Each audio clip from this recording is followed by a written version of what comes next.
YTN 라디오 이동현 뉴스 정면 승부 2부 시작합니다. 이번 대선에선 여당은 물론 야당 후보들도 노무현 정신을 이야기하고 있습니다. 이 상황에 대해서 하실 이야기가 있으실 것 같아 모셨습니다. 노사모 전국 대표 지내신 명계남 배우 나오셨습니다. 어서 오십시오. 네, 반갑습니다. 네, 오랜만에 인사드리는데 최근 근황 어떠신지요? 뭐 근황이랄 거 있습니까? 제가 봉화마을 근처에 살고 있고 거기 있다가 이번에는 또 뭐 대선 국면이고 해서 이렇게 이 작가한테 불려 나오듯이 가끔 서울에 왔다 갔다 하고 그렇게 지내고 있습니다. 예. 요즘 TV에서 조금 모습을 내비치신 것 같은데 가끔? 뭐 잠깐 출연하는 드라마가 요새 있었어요. 그래서 지금 아마 곧 끝날 텐데 뭐 영화 쪽은 일들이 요즘 많이 없어지고 그래서 코로나 때문에. 예, 코로나 때문에 제작도 힘들고 TV도 뭐 요즘은 나이 많은 사람이 나오는 드라마가 잘 제작이 안 되니까 그리고 뭐 저도 효용성이 다했는지 잘 찾질 않네요. 먹고 살기 힘듭니다. 코로나 때문에 뭐 영화 제작이 어렵다고 합니다만 어쨌든 최근에 기생충을 비롯해서 또 뭐 여러 가지 K 드라마들이 뭐 전 세계에 휩쓰고 있는데 그런 것들 그 영화계 선배로서 어떻게 보고 계시는지요? 우리 콘텐츠 파워가 막강하다는 건 뭐 저희가 현장에 있는 사람으로부터 예전부터 알고 있던 거죠. 이제 그것들을 이게 이 TV 드라마든지 아니면 영화든지 콘텐츠 시장은 자본주의 유통시장과 맞물려 있기 때문에 그 점이 이제 굉장히 힘을 이제서야 효과를 발휘한다. 더구나 그게 세계적인 유통망에서 인정을 받기 시작했다라는 것은 우리 K 콘텐츠의 파워에 대해서 인정을 한다라는 얘기가 되죠. 단순하게 예전에 이렇게 뭐 가까운 인접 나라들이 좋아하던 한류 이런 차원을 떠나서 콘텐츠 자체의 승부가 이루어지고 있다. 그러니까 굉장히 의미 있고 앞으로 육성해야 될 산업이다. 이렇게 생각합니다. 자본시장, 유통, 그다음에 뭐 콘텐츠까지 말씀해 주셨는데 정치하고는 연관이 없을까요? 뭐 이명박 박근혜 정부 때 블랙리스트로 배우들이 좀 몸살을 앓게 됐었는데. 그게 이제 우리가 다른 건 다 선진화되고 정치 제도도 굉장히 이제 민주제도도 굉장히 선진화되어 있는 거라고 남들은 얘기하는데 아직 그걸 실행하는 우리나라의 정치인들이나 구조나 이런 것들은 조금 뒤에 머물러 있는 것 같아요. 이를테면은 그 블랙리스트 얘기도 마찬가지입니다만은 셀럽이라든지 유명한 연예인이나 이런 사람들이 어떤 정치적 성향을 표현한다는 것이 타부시 되거나 아니면 그걸 이상한 눈으로 보거나 하는 거는 아직도 여전히 남아있는 것 같아서 그게 좀 뭐 바람직하지 않은 것 같다. 미국 같은 경우는 어떤 진영이 서로 이렇게 선거 진영이 이루어지면은 서로 나는 누구다 지지 선언을 하고 이렇게 평가를 받고 하는데 우리는 그런 것들이 좀 어려워지고 또 그렇게 했던 사람들은 피해를 보는 사례들이 있어서 이거는 시간이 좀 더 가야 개선이 될까 뭐 이런 생각을 하고 있습니다. 예, 지난달 노사모 회원 800여 명이 이재명 후보를 공개 지지하는 기자회견을 열었던데 노사모 조직이 전국적으로 아직 건재한 겁니까? 없습니다. 근데 나중에 이제 대통령이 당선되시고 나서 그런 조직을 유지하는 것이 오히려 누가 될 수도 있다 해서 조직을 해체된 지 오래됐죠. 그러나 이제 그때 그 참여 정신으로다가 노무현 대통령을 사랑했던 사람들은 뭐 각자 생업 현장에서 나름대로 이제 각자 일들을 하고 있겠죠. 뭐 당원으로 있는 사람도 있고 또 정치 현장을 떠나서 그냥 동네에서 뭐 이렇게 일을 하는 사람도 있고 있는데 그런 사람들이 이제 있으니까 조직은 없으나 그때 노무현 대통령을 지지했던 사람들이 이 4기 민주정부의 출연을 바라고 그러는 것은 당연하니까. 왜냐하면은 노무현 대통령께서 그때 얘기하셨던 것이 정치 혐오증을 많이 가진 팽배한 분위기에서 그렇게 정치를 술자리에서 욕만 하지 말고 민주당 나쁘다 하지 말고 당신들이 10,000원 내고 당에 들어와서 당을 바꾸면 되지 않느냐. 이런 강권과 격려에 힘입어서 참여라는 문화가 확산이 됐거든요. 그래서 당원이 돼서 뭐 국회의원 된 사람도 있고 구의원, 시의원을 하는 사람도 있고 아니면은 학교에 운영위원회에 들어가서 열심히 하는 사람도 있고 바르게 살기 운동본부에 들어가는 사람도 있고 각자 현장에서 생활 정치를 참여하는 것으로다가 이제 문화가 많이 바뀌었죠. 그게 이제 노사모로 시작돼서 팬덤 정치가 이루어지듯이 물론 그 많은 폐해도 지적되지만 그런 사람들이 가만히 있어라 이건 목소리를 낼 필요가 있다. 이런 시점이 돼서 그때 이제 수소문을 해서 핸드폰들을 뒤져서 연락이 된 사람들 모아서 이제 4기 민주당 정부에 출연 거기에 이재명 후보 딱이다. 그렇게 우리가 얘기를 한 거죠. 예. 네. 그런데 이재명 후보가 좀처럼 40% 이상 지지율을 못 받는 것 중에 하나가 친노 친문의 마음을 다 얻지 못했기 때문이다. 이런 지적을 하는 분들도 계시던데요. 저는 뭐 글쎄요. 그런 지적에는 동의하지 않고요. 예. 그랬기 때문에 이 민주당 세력 안에서 지지를 얻지 못해서 40%가 안 되는 건 아니라고 생각을 하고요. 그러니까 뭐 복잡하게 들여다봐야 될지 오히려 뭐 이 작가님 그런 거 분석 잘 하시겠지만 제 생각은 이재명 후보가 예전에 나타났던 우리 그 진보 진영의 후보하고는 좀 다른 결을 가지고 있는 후보다라는 생각이 있습니다. 그러니까 이를테면은 김대중 대통령 비롯해서 뭐 노무현 대통령 그다음에 문재인 대통령 이런 우리 예전의 정치인들 정치 지도자 사람들의 출연에는 그러니까 우리는 아직도 그런 게 있어요. 이제 대통령이라면 왕이나 어떤 무슨 대단히 그런 사람으로 생각을 해요. 그렇게 뽑는다. 그러니까 그 예전에 그 양반들은 이를테면은 자신을 희생을 해서 우리나라의 민주주의나 역사의 발전을 위해서 고문당하고 망명하고 죽임터까지 갔던 분들이란 말이에요. 그래서 국민들이 야, 저 양반들 때문에 우리가 이렇게 살고 있어. 저 양반들을 위해서 우리가 뭘 해야 돼 하고 이렇게 우러러보는 존재 같은 그 사람들을 위해서 뭘 해야 줄 것 같은 그런 상태의 지도자와 유권자가 만나는 관계였는데 이재명 후보는 바로 우리 옆에 있는 사람이에요. 보통 사람이에요. 그러니까 그런 어떤 이를테면 우러러보는 현상에 이를테면 그런 쏠림 현상은 나타나지 않죠. 나는 그리고 또 이재명 후보 자신조차도 나는 지도자나 권력자가 되려는 게 아니고 주권자 여러분들이 가지고 있는 권한을 나한테 위임해 주시면은 여러분들을 대신해서 여러분들이 낸 세금을 가지고 제가 이제까지 조그만 동네에서 해온 것처럼 실제적으로 실효를 볼 수 있는 민생 정책을 수행하는 대리인이 되겠습니다라고 나타났고 지금 그렇게 하고 있거든요. 예. 그러니까 이거는 그 예전의 현상과는 달라요. 이를테면 정치 선거판에 제가 볼 때는 바람이 일어난다든가 뭐 이런 것들이 극히 적은 거죠. 그러니까 이걸 따져보아야 되는 그런 선거가 되고 후보 자신도 그렇게 가고 있어서 지지율이 뭐 폭등한다거나 이런 쏠림 현상.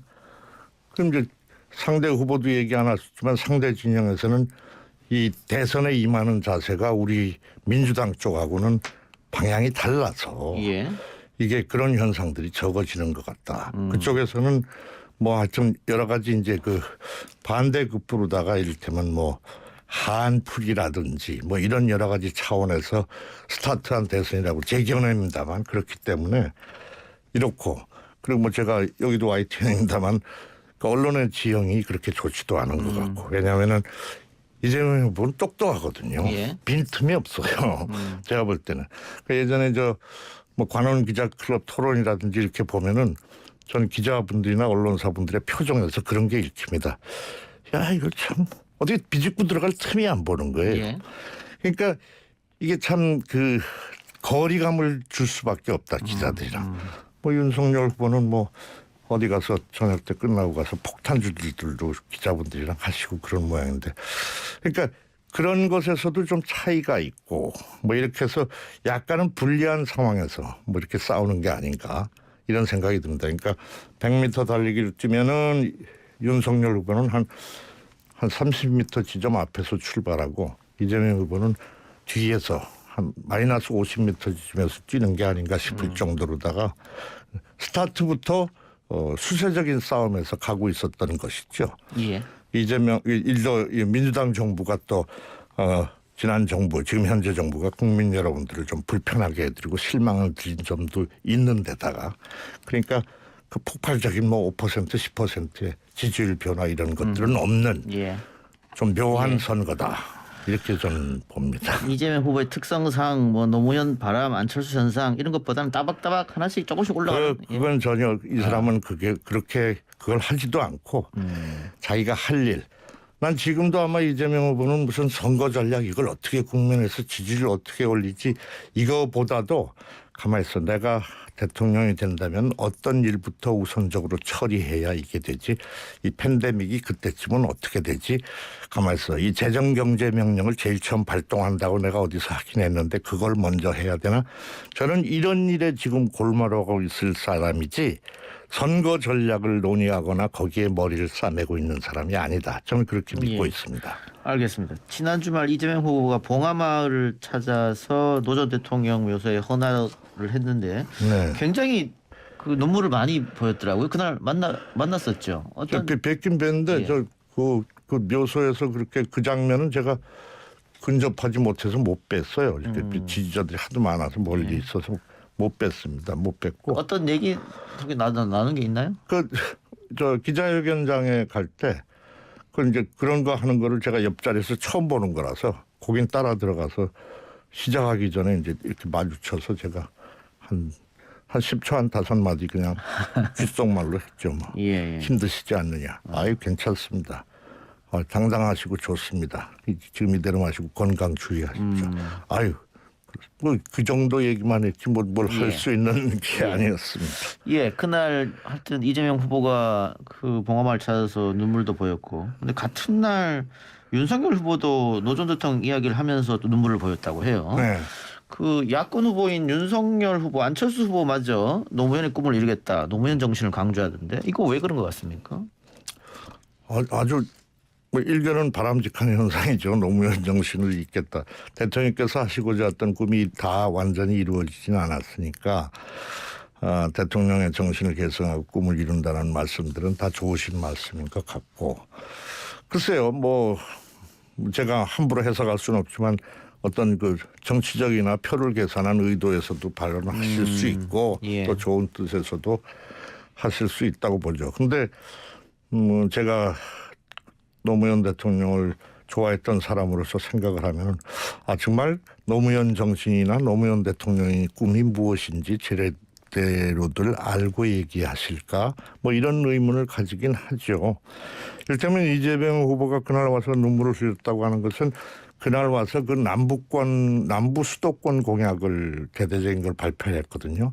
이건 이제 지역균형 발전 전략의 큰 축의 틀을 예전에 행정수도 공약과 같은 거에 버금가는 건데 그러니까 그 지역균형 발전 정착은 노무현 대통령의 핵심 정치 철학 중에 하나였거든요. 그러니까 그런 것들을 아마 생각하시면서 뜻을 이루겠습니다 했을 것인데 다른 분들이 말씀하신 표현에는 뭐 여러 가지 좀 결이 다를 수가 있겠다. 근데 뭐 저는 좋게는 생각합니다마는 노무현 정신 중에서 이제 이게 그런 것도 있지만은 노무현의 꿈이라는 것이 또 노무현 정신이라는 것이 제가 생각하는 것은 이런 것도 있어요. 노무현 대통령이 제일 싫어했던 게 기회주의자들입니다. 예. 이를테면은 자기 자신의 이익을 위해서 정파를 배신한다든가 또는 정파의 작은 이익을 위해서 자기가 원래 가지고 있던 정치인으로서의 원칙과 소신을 접는다든가 이런 것을 굉장히 아주 혐오하셨어요. 그런 기회주의자라고 비판하시고 3당 합당 때 보여준 태도나 이런 것.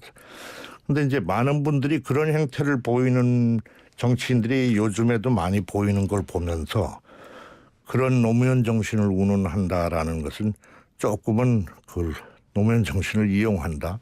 뭐 이렇게도 보여줄 수 있는 부분이 아닌가. 실제적으로 뭐 예? 때문에 그러셨는지 모르지만. 알겠습니다. 뭐 네. 전략적인 부분도 분명히 있겠죠. 그 뭐 선거 때니까요. 예. 그럼요. 그 이재명 후보 부인 김혜경 씨가 방금 전 기자회견을 열어서 최근 논란이 된 부분에 대해서 사과를 했는데 그 진정성이 국민들에게 전달되리라고 보십니까? 근데 이 작가님 저 솔직히 예. 그 내용이 뭔지 잘 모릅니다. 저는 그런 식의 보도들에 대해서 눈길을 전혀 안 주고 있거든요. 예. 김건희 씨 얘기도 7시간도 전 들어본 적이 없고요. 아하.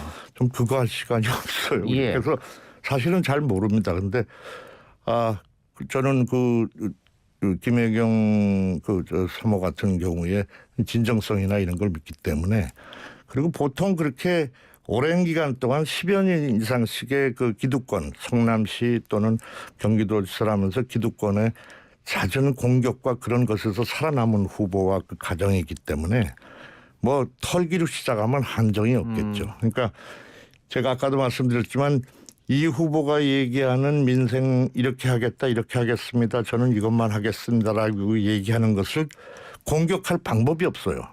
예를 들면 유시민 작가도 얘기했지만은 메시지에 흠결이 없으면 그걸 공격할 방법이 없을 때는 메신저를 공격한다라는 룰이 있지 않습니까? 예. 그래서 그런 형태로다가 지금 이제 그 가족과 이재명 후보에 대한 공격들이 앞으로도 계속되는 형태 중에 하나다. 알겠습니다. 자, 네. 시간이 없어. 마지막으로 네. 그러면요. 자, 김건희 씨나 뭐 김혜경 씨나 이런 네거티브 말고 그러면 이재명 후보를 국민들한테 더 내세울 수 있는 부분. 어떤 게 역시 민생이라고 보십니까? 그렇죠. 이 양반이 얘기하는 것이 그거죠. 정쟁 정치 그만하고 민생 실용 정치하자. 그래서 실제적으로 국민이 체감할 수 있는 정책들을 가지고 자기는 5년 동안 그 권한을 위임받아서 하겠다는 거니까, 저는 잘 알려지지 않은 점이 그런 게 많습니다. 정책 얘기하면 싫어하고. 그런데도 이재명 후보 지지자들은 주변의 지인들한테 끊임없이 이 양반이 이런 일을 해온 사람이야, 그리고 이런 일을 하겠다잖아, 이걸 들여다봐야지 뭘 딴 걸 보는 거야, 이 얘기를 끊임없이 해야 되고, 두 후보를 이렇게 딱 놓고 보면은 누구한테 내가 내 세금을 맡겨서 나라를 위해서 일을 시키면 좋을지 이거 빤히 보이지 않아? 이렇게 해보면은 전 답이 금방 나오거든요. 성남시에서 경기도에서 했던 것들 네. 그런 것들을 좀 지지자들 알려달라 이 말씀이에요. 알리고 예. 또 지금 내고 있는 소확행 공약이라든지 실질적인 공약들 이런 것들 얘기하고 이렇게 하면은 예. 누가 후보 될지 뻔하죠. 그 사람이 살아온 걸 보고 결정해야 되지 않습니까? 한 사람은 30년 동안 사람을 의심하고 조사하고 수사하고 그다음에 취조하고 이렇게 하는 것에 전력을 바쳐온 사람하고, 열심히 바닥 웅덩이에서부터 자기 삶을 극복하기 위해서 싸우고 분노를 통해서 정의를 배워서 시장이 되고 그 불평등과 공정을 세상에 피기 위해서 그렇게 몸을 던진 사람하고, 살아온 거 보면 그 사람이 앞으로 해야 될지 분명하다. 예. 이걸 주변에 얘기하자.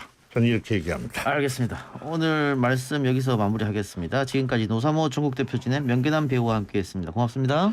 대단히 고맙습니다. 감사합니다.